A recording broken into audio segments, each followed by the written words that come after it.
रमेश बिधूड़ी बेतुकी बयानबाजी से विपक्ष के निशाने पर तो आ गए हैं और उनके निलंबन के लिए भी विपक्षी दल अब दबाव बना रहे हैं, लेकिन कहा जा रहा है कि बिधूड़ी के निलंबन का खतरा बढ़ गया है। नियम के बारे में आपको बताते हैं कि संविधान के अनुच्छेद 105(2) के तहत संसद में कही गई किसी भी बात को अदालत में चुनौती नहीं दी जाती है, इम्यूनिटी है ये। लेकिन लोकसभा अध्यक्ष को असंसदीय भाषा का इस्तेमाल करने वाले सदस्य के खिलाफ कार्रवाई करने का अधिकार है। स्पीकर नियम 373 के तहत किसी सदस्य को बुरे आचरण के लिए निलंबित करने के निर्देश दे सकते हैं। इस साल आपको याद होगा कि मॉनसून सत्र के दौरान विपक्ष के 4 सांसदों अधीर रंजन चौधरी, संजय सिंह, राघव चड्ढा और डेरेक ओब्रायन को निलंबित किया गया था। दरअसल लोकसभा सचिवालय ने 2022 में ऐसे शब्दों की एक सूची जारी की थी जिनका सदन में उपयोग करना असंसदीय माना जाता है। आइए आपको उस सूची के बारे में बताते हैं और विस्तार से आप इस खबर को पढ़ भी सकते हैं अमर उजाला की वेबसाइट पर। वो सूची है जैसे बेचारा शब्द, खालिस्तानी, खून की खेती, शकुनी, जयचंद, जुमला जीवी, अनार्किस्ट, गद्दार, ठग, घड़ियाली आंसू, भ्रष्ट, काला दिन, काला बाजारी, खरीद फरोख्त, दंगा, दलाल, दादागिरी, दोहरा चरित्र, बॉबकट, लॉलीपॉप, विश्वासघात, बहरी सरकार, उचक्के, गुंडों की सरकार, चोर चोर मौसेरे भाई, तड़ीपार, तलवे चाटना, तानाशाह, ये वो शब्द हैं जिन्हें असंसदीय माना गया है और ये सूची सांसदों को दी जा चुकी है कि आप इसका इस्तेमाल नहीं कर सकते हैं।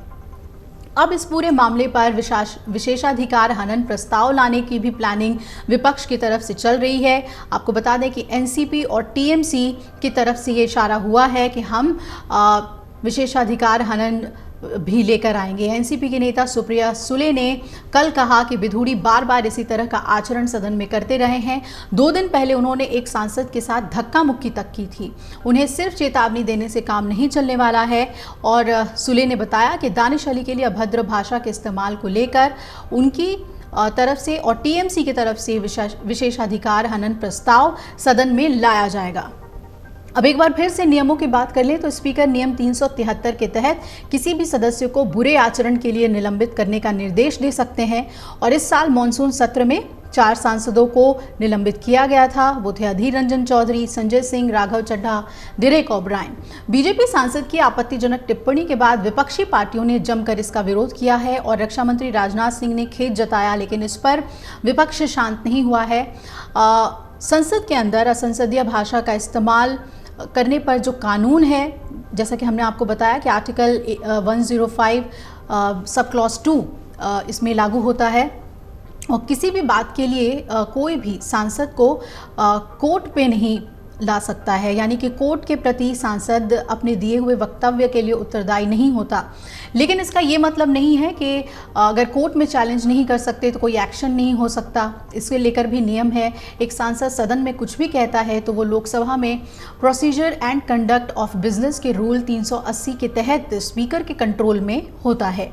और इसका ये मतलब हुआ कि अगर कोई भी सांसद संसद भवन के अंदर असंसदीय भाषा का इस्तेमाल करता है और शिकायत होती है तो उस पर स्पीकर एक्शन लेने का अधिकार रखते हैं। मौजूदा मामले में बीएसपी सांसद दानिश अली के अलावा कांग्रेस, डीएमके और टीएमसी के नेताओं ने स्पीकर से इसे लेकर शिकायत की है। लोकसभा स्पीकर ओम बिरला ने इस मामले में बीजेपी सांसद को चेतावनी दी थी और उनके बयान को सदन की कार्यवाही से रिकॉर्ड से हटा भी दिया। लेकिन अब खबरें ये आ रही हैं कि ऐसी पूरी संभावना है कि रमेश बिधूड़ी सस्पेंड किए जा सकते हैं या उन पर कोई कड़ी कार्रवाई स्पीकर की तरफ से हो सकती है। अमर उजाला अब आपके टीवी पर भी। अपने स्मार्ट टीवी पर YouTube पर सर्च करें अमर उजाला, चैनल सब्सक्राइब करें और देखें ताज़ा खबरें, वो भी HD क्वालिटी में। और हाँ, बेल आइकन दबाना ना भूलें ताकि हर खबर हो आपके घर। अमर उजाला, निष्पक्ष, निर्भीक, निरंतर।